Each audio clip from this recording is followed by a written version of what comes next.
11টা দেখ, 11 থেকে শুরু করছি, ঠিক আছে। এবারে 11 যে অঙ্কটা দেওয়া হয়েছে এখানে, এখানে অনুভূমিকের সাথে কোণ বলেছে। আমরা দেখ এটা প্রমাণে করে দেখাইছি যে যদি কোনো একটা সাইকেল আরোহী কোনো বৃত্তাকার পথে আবর্তন করে, ঠিক আছে, এটা কোনো বৃত্তাকার পথ, এই জায়গাতে যদি কোনো ব্যক্তি কী করে আবর্তন করে, তাহলে এই জায়গাতে যে থিটাটা হয় মানে অনুভূমিকের সাথে, এটা অনুভূমিকের সাথে এই যে এন এই বরাবর এন হবে, ওটা আমরা পরে দেখাচ্ছি যদি না যে দেখে দেখিস। তো থিটাটা যদি অনুভূমিকের সাথে হয় তখন হয় ট্যান ইনভার্স আর জি বাই ভি স্কোয়ার, আর জি বাই ভি স্কোয়ার, এটা হয় অনুভূমিকের সাথে থিটাটা থাকলে। আর উল্লম্বের সাথে যদি বলে, দুটোই আমরা প্রমাণ করে দেখাইছি, উল্লম্বের সাথে তখন থিটাটা হবে ট্যান ইনভার্স, এখানে আর জি বাই ভি স্কোয়ারই ছিল, এখন হবে ভি স্কোয়ার বাই আর জি। এটা হচ্ছে উল্লম্বের সাথে কোণটা। আর যদি এই থিটাটা কার সাথে কোণ? অনুভূমিকের সাথে। দুটো কিন্তু আলাদা আলাদা। অনুভূমিকের সাথে কোণ, অনুভূমিক, এটা অনুভূমিক, ঠিক আছে। দেখ যখন বৃত্তাকার পথে আবর্তন করে, দেখ আমি এটা জলদি করে দেখাই দিচ্ছি প্রমাণটা একবার যদি ভুলে গেছিস। যদি কোনো একটা ব্যক্তি সাইকেল আরোহী দেখবি যখন বৃত্তাকার পথে নেই, দেখবি টার্নিংয়ে যখন ঘুরে তখন দেখবি সাইকেল আরোহী একটু হেলে যায়, ঠিক আছে। তো হেলেভাবে বল দে, একটু হেলে যখন বল দেই তখন তার বিপরীত দিকে একটা অভিলম্ব বল ক্রিয়া করবে, এটাকে আমরা এন দ্বারা লিখলাম, ঠিক আছে। তো আমরা ধরলাম যে এইটা অনুভূমিকের সাথে থিটা কোণ করে আছে, অনুভূমিকের সাথে। আর এইখানে ব্যক্তিটা আছে, এই জায়গায় এটা সাইকেল আরোহী, হ্যাঁ সাইকেল আরোহী। এটার ওজন কোন দিকে ক্রিয়া করবে? ওজন সর্বদাই কোন দিকে ক্রিয়া করে? কেন্দ্রের দিকে, মানে আমরা নিচের দিকে দেখাই কেন্দ্রের দিকে, ঠিক আছে। ওজন সর্বদাই এদিক বরাবর কাজ করবে নিচের দিকে, আর এই দিকে হচ্ছে এন কাজ করছে। এটা এই কোণটা কার সাথে নিয়েছে? অনুভূমিকের সাথে কোণটা নিয়েছে। তাহলে এইটা এন, আমরা উপাংশ বিভাজন শিখেছি ভেক্টরে, এইটা এন, দেখ এই ইয়ার সাথে কোণ করে আছে, ইয়ার সাথে এই যে এই পেনের সাথে কোণ করে আছে, দেখ এনটা। তাহলে যার সাথে কোণ করে থাকে তাহলে এই বরাবর উপাংশ হবে এন কস থিটা, তাই তো। তাহলে এন, এই এনটার এদিক বরাবর উপাংশ হবে এন কস থিটা। আর উল্লম্ব বরাবর কী হবে? যার সাথে কোণ নাই সেদিক বরাবর হয় এন সাইন থিটা। তাহলে এবারে প্রমাণটা আমরা করব। আর দেখ যদি কোনো বস্তু বৃত্তপথে আবর্তন করে, তো বৃত্তপথে আবর্তন করার জন্যে অবশ্যই একটা অভিকেন্দ্র বল লাগবে, অবশ্যই অভিকেন্দ্র বল লাগবে। আর এইখানে অভিকেন্দ্র বলের যোগানটা কে দিচ্ছে? N cos theta. N cos theta কোন বলের যোগান দিচ্ছে? অভিকেন্দ্র বল। এন কস থিটাটা দেখ কেন্দ্রের দিকে এই বরাবর বৃত্তপথে আবর্তন করছে, ভালো করে একটু কল্পনা কর, এই বরাবর বৃত্তপথে আবর্তন করছে এই পথ বরাবর। তাহলে কি এইটা কেন্দ্র হবে কি নাই? তাহলে কেন্দ্রের দিকে কোন বলটা কাজ করছে? N cos theta. আর এই এন কস থিটা অভিকেন্দ্র বলের যোগান দিবে। অভিকেন্দ্র বল যোগান দিবে বলতে অভিকেন্দ্র বলের মান কত হয়? এম ভি স্কোয়ার বাই আর। এটা 1 নম্বর সমীকরণ নাম দিলাম। আবার দেখ অনুভূমিক পথে যখন সাইকেল আরোহী যায়, সাইকেল আরোহী কি উপর দিকে উঠে চলে যায়? উপর দিকে যায় না। নিচ দিকে ঢুকে যায় না, যায় না। তাহলে এই বলটা আর এই বলটা সমান হবে, উপরের বল সমান নিচের বল। যদি না বুঝতে পারিস এরকমভাবে লিখবি, উপরের বল সমান নিচের বল, মানে এন সাইন থিটা সমান এম জি। এটা 2 নম্বর সমীকরণ। এইবারে 2 ভাজিত 1 করব, 2 ভাজিত 1, এটা তো প্রমাণ করে দেখাইছি, তাও দেখাই দিচ্ছি। 2 ভাজিত 1 মানে N sine theta by N cos theta সমান M G by M V square by R. তাহলে এন এন কাটা গেল, sine theta by cos theta কী বেরোবে? Sine theta by cos theta বেরোবে ট্যান থিটা। এম এম কাটা যাবে, আর এই যে বাই আছে বাইটাকে যখন ইন্টু করবো 8টা উপরে উঠে যাবে। ক্লাস 10-এর অঙ্ক এটা, এই বাইটা ইন্টু হবে, তাহলে বলার দরকার পড়বে না আশা করি। তা যদি না বুঝতে পারিস তো টিউশনে একবার জিজ্ঞেস করে নিবি, ঠিক আছে। তাহলে ট্যান থিটা সমান কী হলো? আর জি বাই ভি স্কোয়ার। কেননা এখানে অনুভূমিকের সাথে আমরা করলাম, সেই জন্য আর জি বাই ভি স্কোয়ার এলো, ঠিক আছে। এটা হচ্ছে অনুভূমিকের সাথে একটা আছে, আর একটা করেছি আমরা উল্লম্বের সাথে। শুধু একটা সমীকরণ মুখস্থ করে গেলে হবে নাই, মনে রাখবি উল্লম্বের সাথে বললে এইটা লাগাবো আমরা অনুভূমিকের সাথে এটা লাগাবো, 11টা হয়ে গেছে। 12টা দেখ, 12টা আমি ডিরেক্ট সূত্র দিয়ে করে দিচ্ছি, প্রমাণটা আর করে দেখাচ্ছি না, ঠিক আছে। 12 যে ম্যাথটা আছে সেটা হবে যে কোণে আনত, এইটা। তো এইটা যে ভি ম্যাক্সিমাম হয়, ভি ম্যাক্সিমামের মান ছিল দেখবি এরকম করানো আছে, √, মিউ আর জি, এরকম একটা সমীকরণ ছিল, ঠিক আছে। কোনটা কি আমি বলে দিচ্ছি, মিউটা হচ্ছে ঘর্ষণ গুণাঙ্ক, লিখে নিবি। মিউটা কি বটে, ঘর্ষণ গুণাঙ্ক। আরটা কি বটে, বৃত্তপথের ব্যাসার্ধ। মিউটা ঘর্ষণ গুণাঙ্ক, আরটা হচ্ছে বৃত্তপথের ব্যাসার্ধ, আর জিটা হচ্ছে অভিকর্ষজ ত্বরণ। তো √, মিউর মান দেওয়া আছে 0.6, আর ব্যাসার্ধ দিয়ে আছে 150, আর ইন্টু জি এর মান 9.8। ক্যালকুলেশনের সুবিধার্থে আমরা 10 বসালাম। এবার যদি আমরা এটা ক্যালকুলেশন করি তো এটা ভালো করে ভাব, 0.6 আর 10 গুণ করলে কত হয়, 6 হবে না? এদের তো গুণ করবি, 6 আসবে, 6 আর 6-এর সাথে 150 গুণ, এবারে 6 15 90, মানে 900 আসবে। 900 রুট করলে কত আসবে, 900 রুট করলে আসবে 30। তাহলে এটার একক মানে এবারে হলো 30 মিটার পার সেকেন্ড। এবার 13টাতে ভর বলা আছে, কৌণিক বেগ দেওয়া আছে। প্রথম অবস্থাতে একটা বস্তু আছে 1 কেজি ভরের, এরকম একটা সুতাকে এরকম বরাবর অনুভূমিকভাবে রাখা হয়েছে। এখানে কত কেজি ভর রাখা হয়েছে, 1 কেজি ভরের বস্তু রাখা হয়েছে। এইভাবে এবার সমতলের উপর রাখা হলে তারপর 3 RPM ঘোরাচ্ছে কৌণিক বেগে, 3 RPM কৌণিক বেগে বস্তুটিকে ঘোরানো হলো, ঠিক আছে। তাহলে এটা বস্তুটা বৃত্তপথে ঘুরবে, অবশ্যই বস্তুটা বৃত্তপথে ঘুরবে। তো এইদিকে যেহেতু বৃত্তপথে ঘুরছে, তো কেন্দ্র বরাবর একটা ত্বরণ কাজ করে, কেন্দ্র বরাবর একটা বল কাজ করে, দুটোই বলতে পারি, বল কাজ করে, কেন্দ্র বরাবর একটা বল কাজ করে। এই কেন্দ্র বরাবর এইখানে যেহেতু সুতো আছে, সুতাতে কোন বল কাজ করে, সুতোতে টান বল কাজ করে, ঠিক আছে।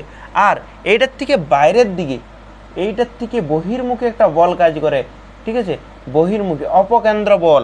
আর এই অপকেন্দ্র বলের মান দেখ, অপকেন্দ্র বলের মান এইটাও লিখতে পারি mv²/r, অথবা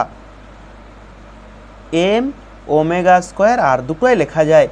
কি কেন লেখা যায় দুটোই, সেটাও আমরা বলে দিয়েছিলাম, ঠিক আছে। এই দুটোই লেখা যায়, কিন্তু আমরা দেখবো যে কোশ্চেনে কি চাইছে তার উপর ডিপেন্ড করে আমরা এই দুটোর মধ্যে লিখব।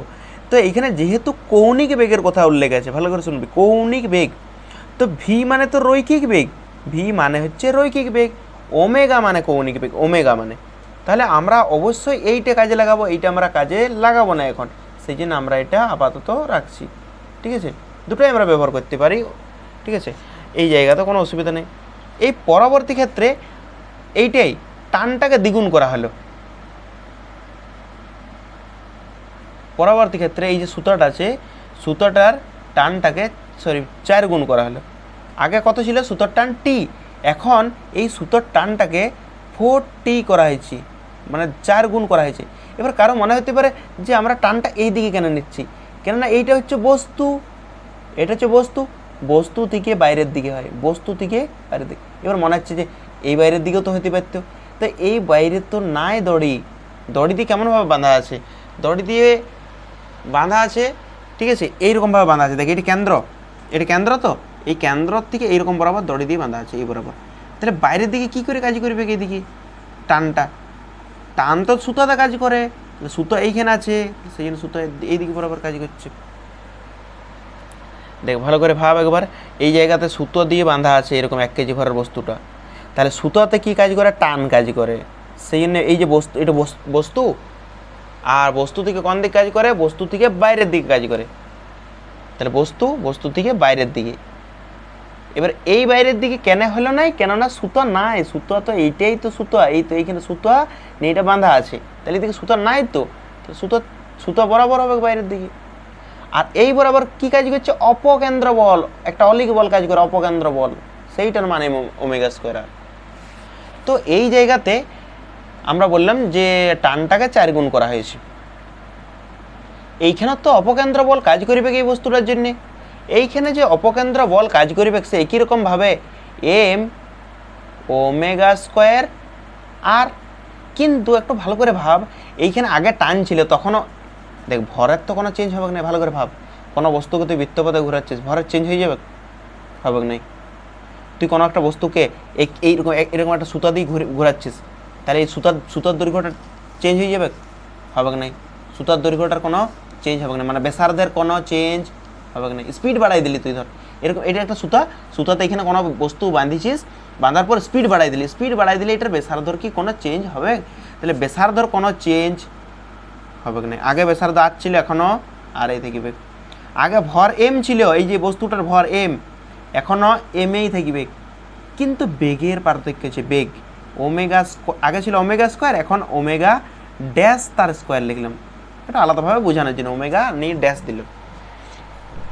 এইবার শুন, তাহলে এইখানে অপকেন্দ্র বল আর অভিকেন্দ্র বল দুটোই সমান হয়, মানে এই দিকে বল আর এটার থেকে বাইরের দিকের বল এটা অবশ্যই সমান হবে। না হলে যদি সমান না হয়, কোনো দিকের বলটা বেশি হয়, তাহলে সেই দিকে তো পালাবে রে ভাই। নিশ্চয়ই এই দুটো বল সমান, এই দুটো বল অবশ্যই সমান, আর এইটার ক্ষেত্রে অবশ্যই এই দুটো বল সমান। তাহলে এটা প্রথমের ক্ষেত্রে করে, এটা প্রথমে ছিল, তাহলে প্রথমের ক্ষেত্রে এই দিকের বল বাম দিকের বল সমান ডান দিকের বল, বাম দিকের বল সমান ডান দিকের বল। কী আছে বল? টি সমান আছে এম ওমেগা স্কোয়ার আর। এটা কার ক্ষেত্রে পারলাম? এটা পাইছি প্রথমটার ক্ষেত্রে, এই প্রথমটার ক্ষেত্রে। এই দ্বিতীয়টার ক্ষেত্রে বল, এই দ্বিতীয়টার ক্ষেত্রে কি হবে? বাম দিকের বল সমান ডান দিকের বল, তাহলে 4t সমান এম ওমেগা ড্যাশ স্কোয়ার আর। এইবারে যদি তোরা লক্ষ্য করিস, তো আমরা টি এর জায়গায় এই মানটা বসাতে পারি, এই টি এর জায়গায় এই মানটা বসাবো, 4m ওমেগা স্কোয়ার আর সমান এম ওমেগা ড্যাশ স্কোয়ার আর। এম এম কাটা গেল, আর আর কাটা গেল, তাহলে আমাদেরকে নতুন ওমেগা ড্যাশ এইটা বার করতে হবে, ওমেগা ড্যাশের স্কোয়ারটা বার করতে হবে, ওমেগা ড্যাশটা বার করতে হবে এখান থেকে, তাই তো? কোনটা বলিস বার করতে? 4 গুণ বস্তুর বেগ কত হবে?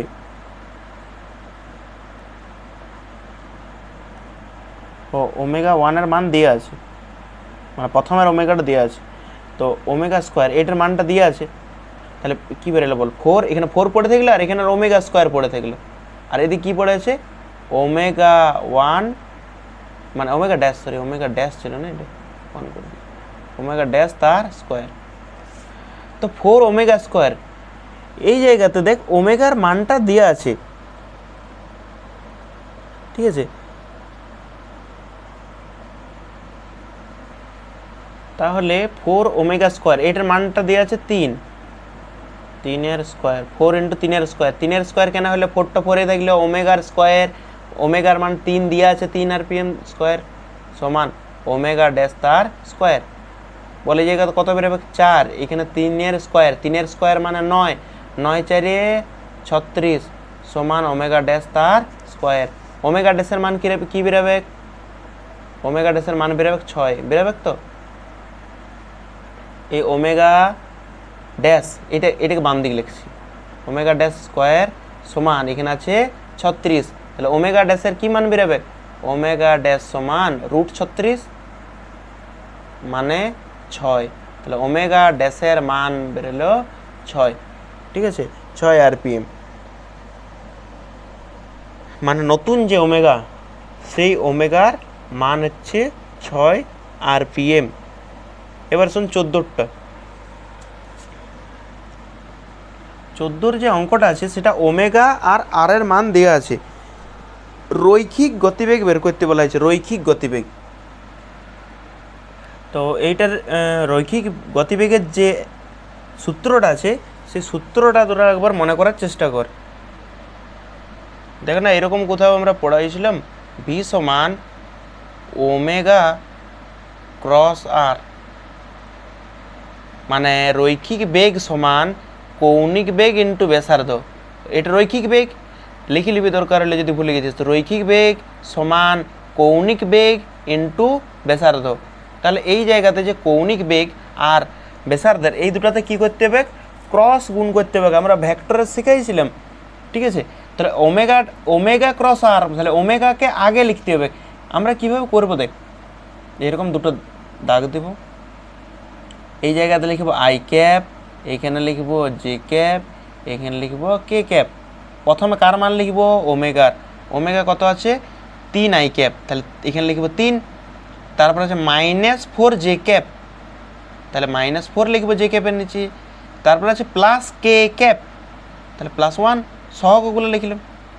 সেরকম আর এর আই ক্যাপের যে সহগ আছে সেটা আছে দেখ 5। জে ক্যাপের সহগ আছে -6 দেখ আরেকটাতে। কে ক্যাপের সহগ আছে +6। এইবারে আমরা গুণ করব, ঠিক আছে, ভেক্টর গুণ।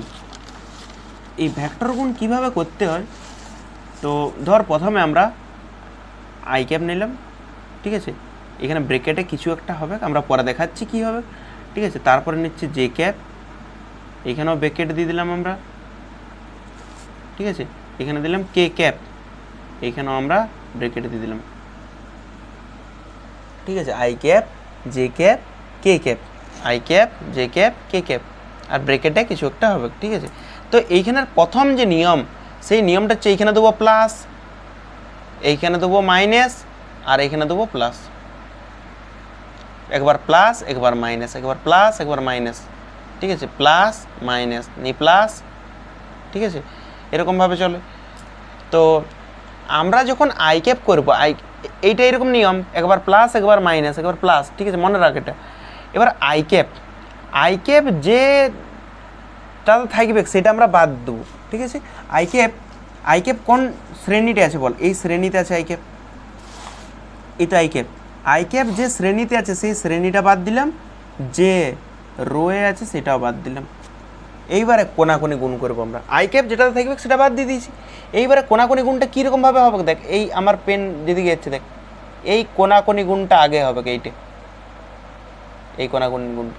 তাহলে 6 4 মানে -24, কত আসছে -24, আমি লিখছি -24, ঠিক আছে, -24।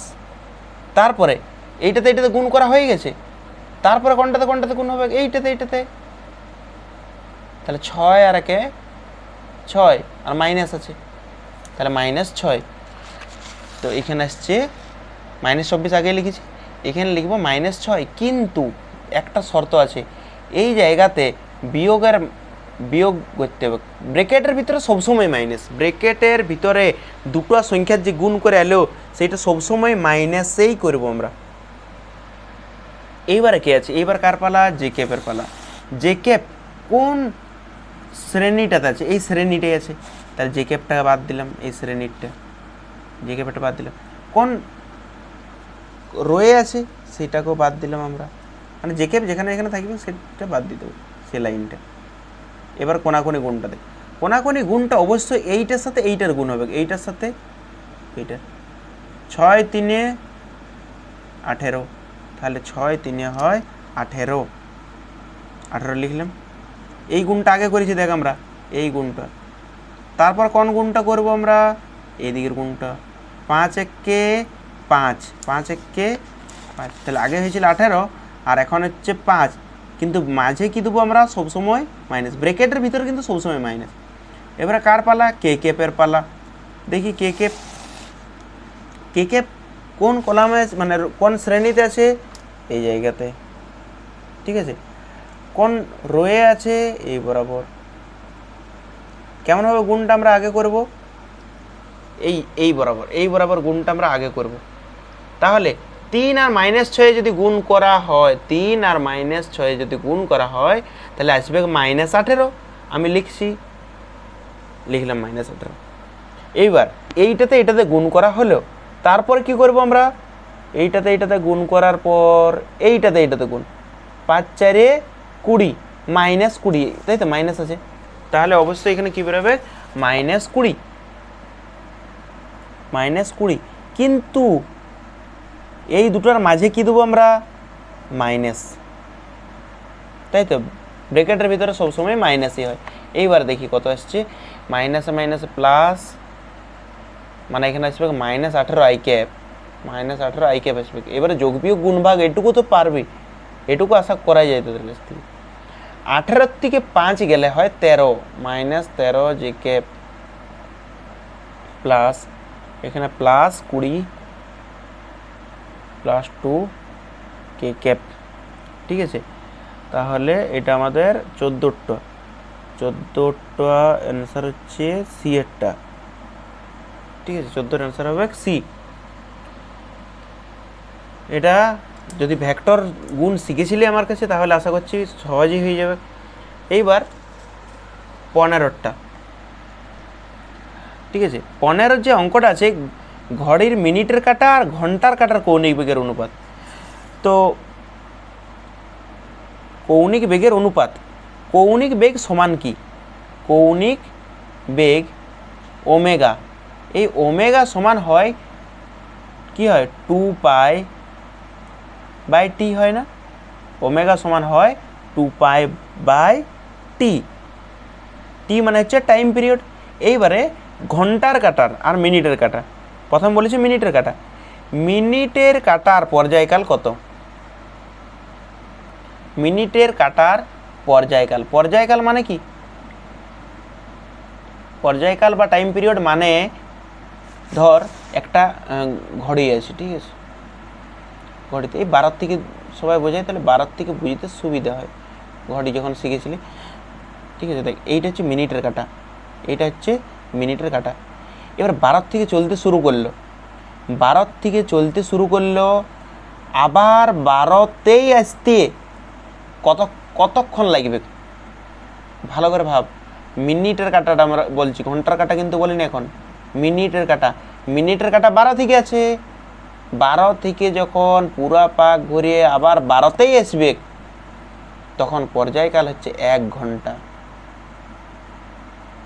দেখ ভালো করে ভাব, 12টার থেকে 12টা মানে 1 ঘন্টা ফিরাবে কিনা? 1 ঘন্টা, তাই তো। তাহলে মিনিটের কাটার কৌণিক বেগ কি হবে? কৌণিক বেগ ওমেগা 1, ওমেগা 1 দ্বারা লিখলাম আমরা, ওমেগা 1। ওমেগা সমান কি হয় বল? ওমেগা সমান হয় 2π/t, time period. Time period এখানে কত? 1 ঘন্টা। তাহলে 1 ঘন্টা, এই ঘন্টাটাকে মিনিটে করব আমরা, তাহলে মিনিটে করব 60 দিয়ে গুণ করলাম। সেকেন্ডে করব তাহলে আরও 60 দিয়ে গুণ, তাহলে উপরেরটা হচ্ছে রেডিয়ান, 2π রেডিয়ান হয়, আর নিচেরটা হচ্ছে সেকেন্ড। এটা হলো মিনিটের কাটার। এইবার বল একই রকমভাবে ঘন্টার কাটার পর্যায়কাল কত? ঘন্টার কাটার পর্যায়কাল, ঘন্টার কাটা। এবার মিনিটের কাটা ভুলে যা, ঘন্টার কাটাকে নিয়ে দেখ। ঘন্টার কাটা ধর, ঘন্টার কাটাটা ওই ছোট কাটাটা এখন 12টার ঘরে আছে, ছোট কাটাটা কিন্তু বলছি 12টার ঘরে আছে। 12টার থেকে 1টাকে যে যাবে মানে 1 ঘন্টা, ছোট কাটার কথা বলছি, ঘন্টার কাটা। 12টার থেকে যদি 1টায় যায় 1 ঘন্টা, 2টা পর্যন্ত গেল 2 ঘন্টা। এইরকমভাবে 12টা থেকে যখন চলতে শুরু করবে, 12টা থেকে চলতে শুরু করলো, আবার 12কে আসতে 12 ঘন্টা সময় লাগবে কি না? একবার ভালো করে ভাব। 12টার থেকে চলতে শুরু করলো, ধর ঘন্টার কাটা বলছি, ঘন্টার কাটা ছোট কাটাটা 12টার থেকে চলতে শুরু করলেও 12টার থেকে 1টাকে গেল, ক ঘন্টা হলো? 1 ঘন্টা।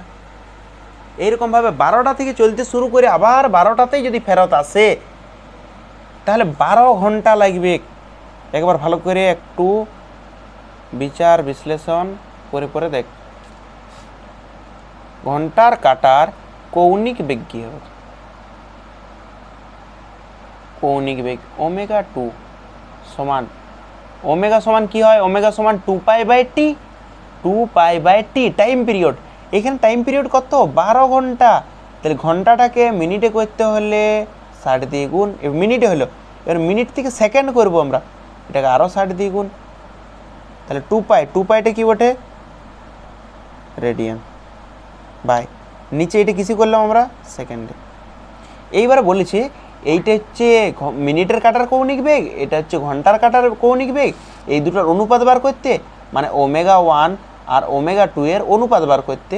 তাই যদি অনুপাত বার করি, একটাতে হচ্ছে 2π/1 × 60 এটা হচ্ছে ওমেগা 1 এর মান, দেখ ঠিক করে। এবারে বাই ওমেগা 2, বাই এটা ওমেগা 1 এর মান বেরোলো, এই যে ওমেগা 1 বাই দিয়ে ওমেগা 2 আছে, তো বাই দিয়ে ওমেগা 2 লিখছি। 2π/12 × 60 এটা যদি আমরা উল্টাই তাহলে প্রথম একটা যেমন ছিল সেরকমই রাখবো, 2π/8 1 × 60 এটা এরকমই রাখলাম।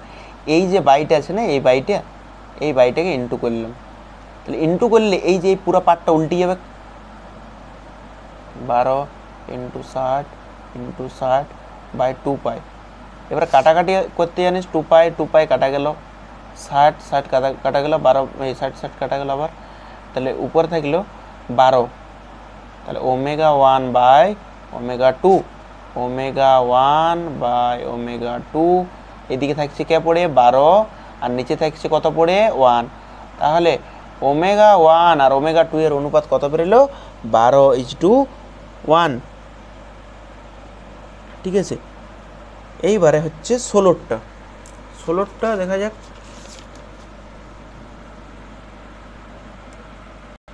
16 ম্যাথটা বলেছে দ্রুতি দ্বিগুণ করা হয়।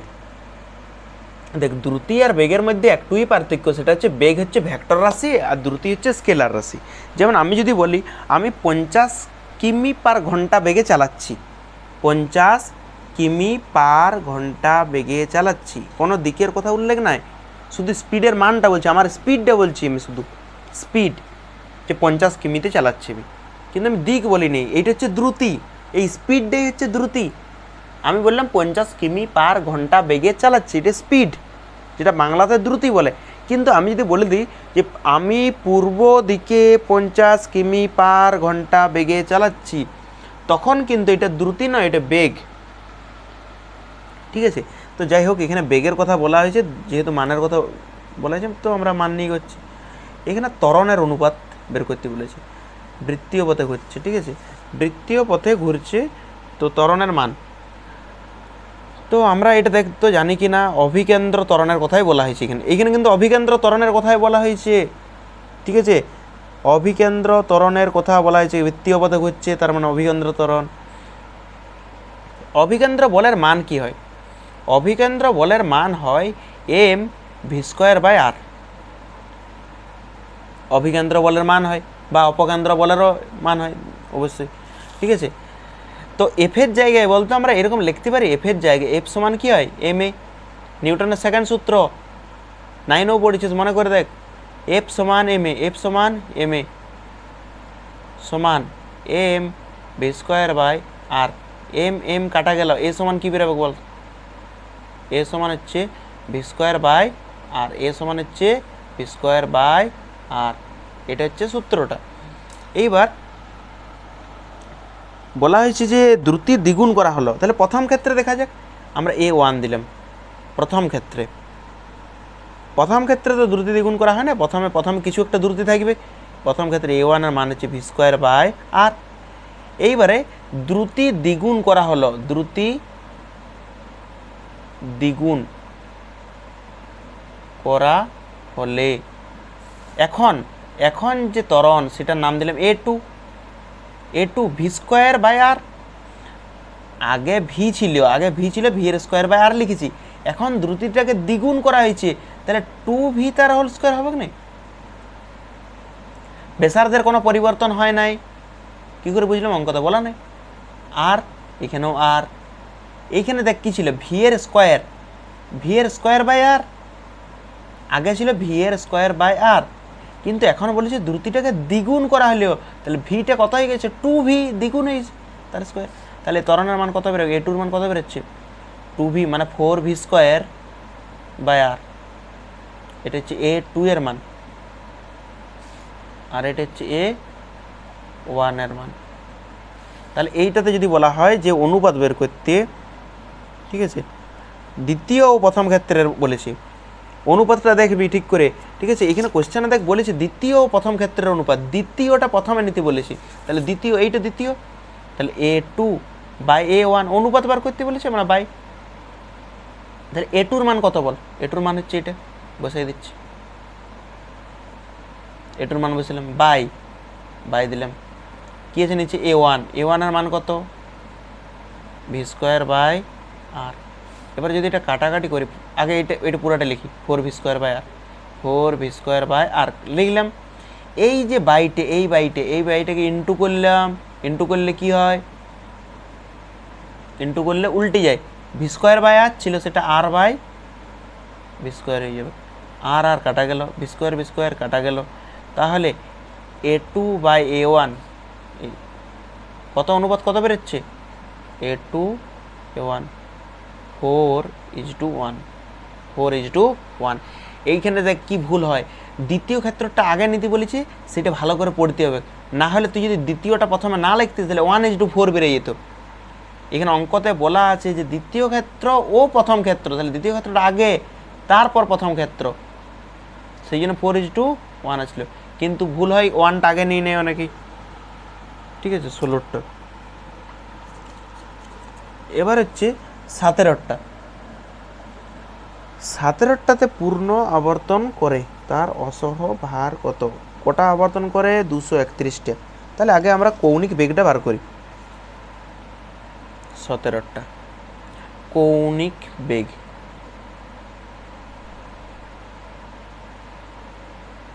ওমেগা, কৌণিক বেগ ওমেগা, ওমেগার মান কি হয় রে, সূত্রটা কি হয় 2π/t, এটা তো আমরা জানি ওমেগা সমান 2π/t।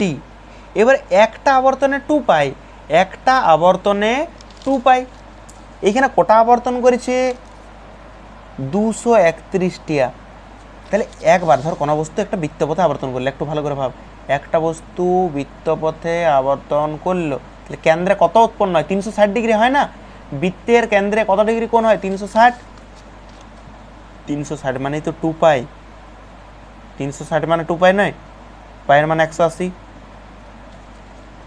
তো একটা আবর্তনে 2π, তাহলে এখন 231টা আবর্তন করেছি, মানে 231 বার এরকম আবর্তন করেছে, তাহলে এক পাকে 2π, 231 ইন্টু 2π/t হবে, বল হবে কি না,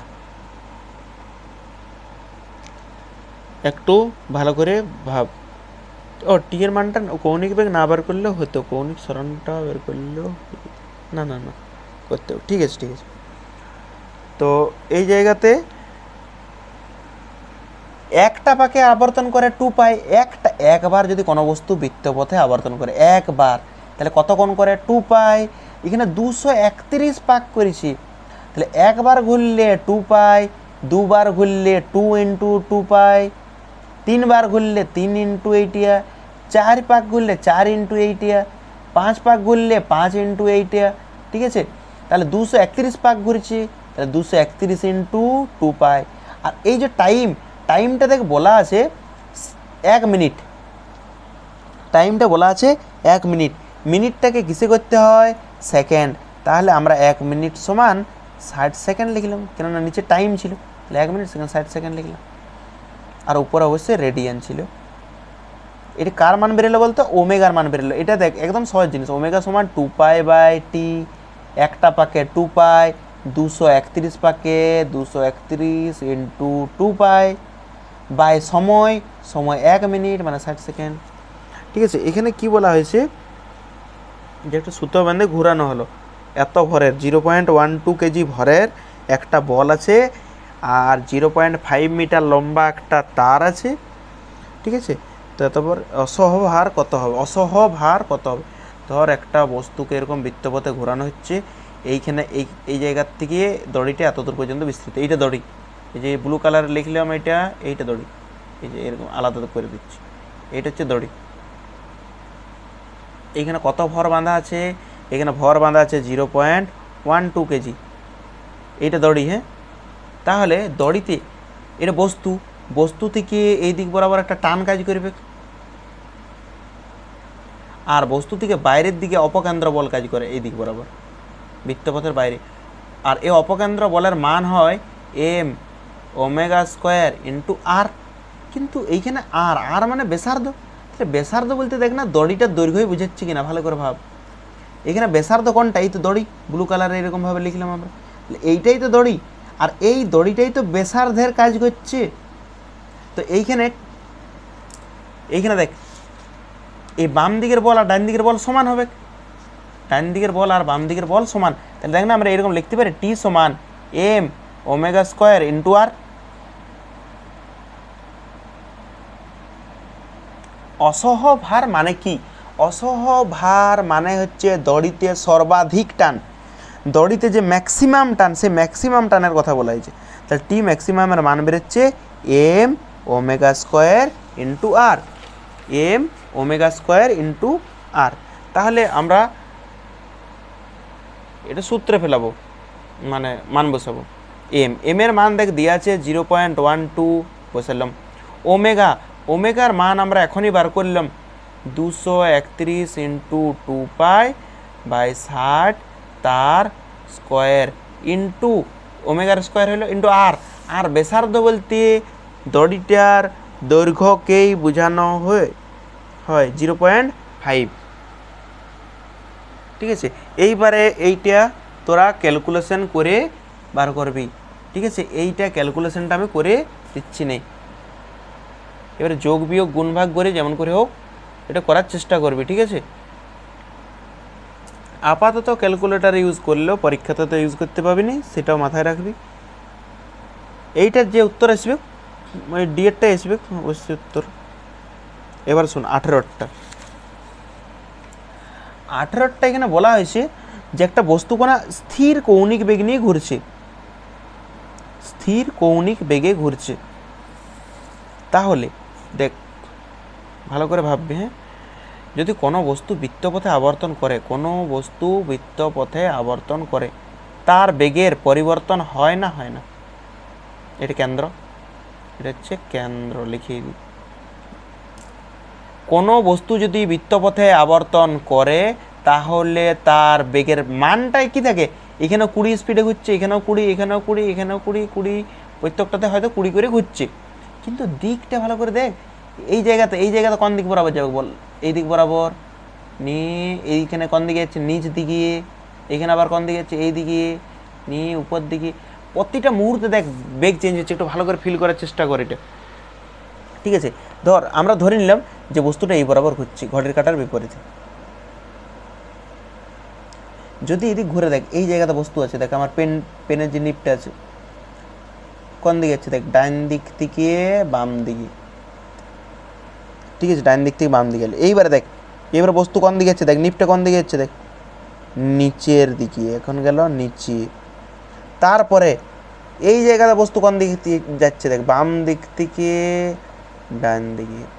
এই জায়গাতে নিচ থেকে আমার নিপটা দেখ কোন দিকে উঠছে? উপর দিকে। তার মানে প্রত্যেকটা মুহূর্তে দিক চেঞ্জ হয়। যেহেতু দিক চেঞ্জ হয়, বেগ ভেক্টর রাশি, বস্তু বৃত্তপথে ঘুরলে বেগের মান স্থির থাকে না। বেগ কি রাশি? বেগ হচ্ছে ভেক্টর রাশি, বেগের মানও আছে, বেগের দিকও আছে।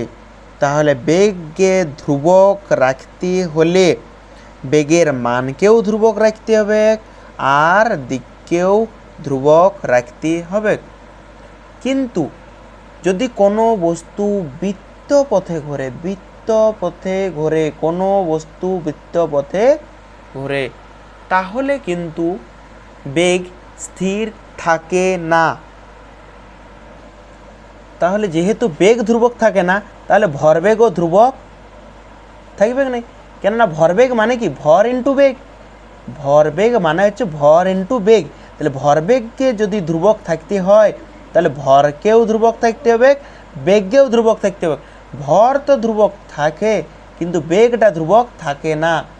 এটা তো বললাম আমরা, ওইটাই লিখে দিয়েছি এখানে, দেখতে পারিস। তাহলে ভরবেগ ধ্রুবক থাকে না। তাহলে এই যে বি এর অপশানটা তো প্রথমে বাদ চলে যাচ্ছে।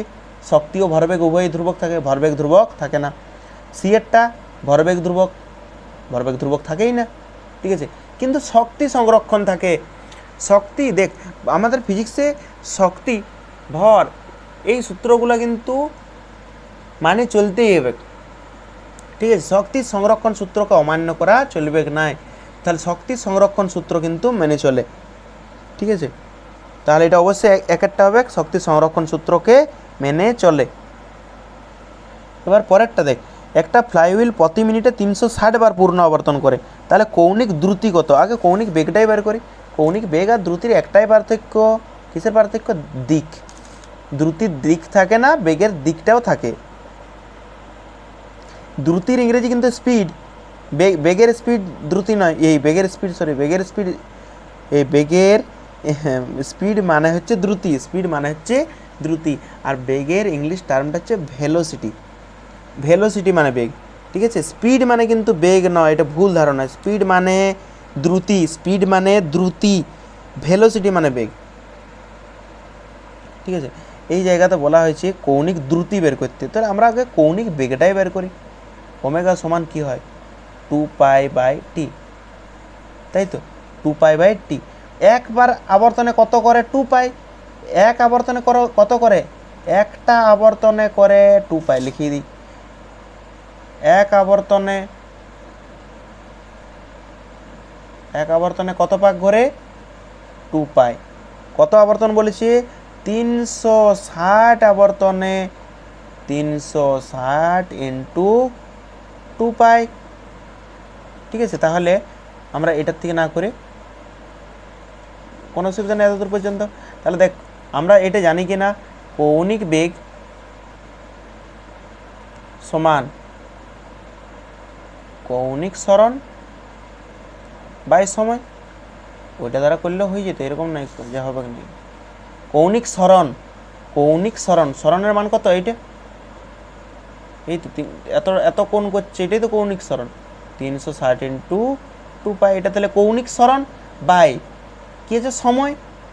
সময় কত বলা আছে? প্রতি মিনিটে, মিনিট। তাহলে মিনিটটাকে কিসে করতে হবে? সেকেন্ডে করতে হবে। তাহলে 1 মিনিট সমান 60 সেকেন্ড। তাহলে নিচের একটা সেকেন্ড হলে, আর উপরেরটা কিসে হয়? রেডিয়ানে। এই যে 2π দিয়ে লিখেছি আমি। এবার কাটাকাটি যদি করি আমরা, ঠিক আছে, তো 60, 0 0 কাটা গেল, 6 6 36, তাহলে 6 দুগুণে 12π, তাহলে 12π রেডিয়ান। উপরে হলো রেডিয়ান, বাই দিয়ে আছে সেকেন্ড, রেডিয়ান পার সেকেন্ড। আর এককটা এখানে দিয়ে আছে, সেকেন্ডটা উপরে উঠে, যদি উঠে, উপরে উঠলে কি যাবে? মাইনাস 12πটা 12π রাখলাম, রেডিয়ান। আর এই যে সেকেন্ডের মাথায় কিছু নাই, মানে +1 আছে, এটা যদি উপরে ওঠে তাহলে সেকেন্ডের মাথায় -1 হয়ে যাবে। ব্যাস, এইটা হলো 19টা। 20টা দেখ, 20টাও সেম। যদি কোনো বস্তু বৃত্তপথে ঘোরে তাহলে বেগের মান ধ্রুবক নয়, বেগের মান ধ্রুবক নয়। বেগের মান হ্যাঁ ধ্রুবক হতে পারে, কোনো অসুবিধা নেই।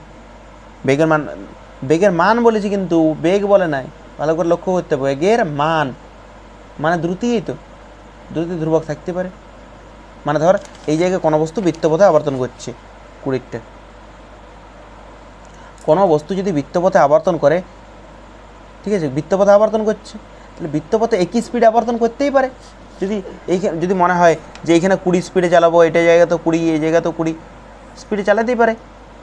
কিন্তু যদি একটু ভালো করে লক্ষ্য করিস, স্পিড একই থাকলেও, ধর এই জায়গা তো 20 স্পিডে চালাচ্ছে, এখানেও 20, এখানেও 20 20 20, সব জায়গায় তো 20, তাহলে মানটা ধ্রুবক থাকতে পারে। কিন্তু দিকটা দেখ, দিকটা প্রতি মুহূর্তে বদলাচ্ছে, তাহলে বেগের মান ধ্রুবক থাকতে পারে। বেগের মান ধ্রুবক থাকতে পারে, কোনো অসুবিধা নেই। বেগের মান ধ্রুবক থাকে, কিন্তু বেগের দিক ধ্রুবক কোনো মতেই থাকবে না। তোরা একটু ভালো করে ভাব, এই জায়গাতে বেগের দিক এইদিকে, এইখানে কোন দিকে হচ্ছে বেগের দিক? নিচে, এইখানে এই সাইডে, আবার উপর দিকে, এই সাইডে। তাহলে বেগের দিক বারবার চেঞ্জ হচ্ছে। বেগের মানটা ধ্রুবক থাকে, কিন্তু বেগের দিক কোনো মতেই চেঞ্জ হয় না। ঠিক আছে, তাহলে এখানে আমরা আগেই ব্যাখ্যাটা দিয়েছি, যদিও গতিবেগের মান ধ্রুবক কিন্তু অভিমুখ পরিবর্তনশীল, মানে দিকটা পরিবর্তনশীল।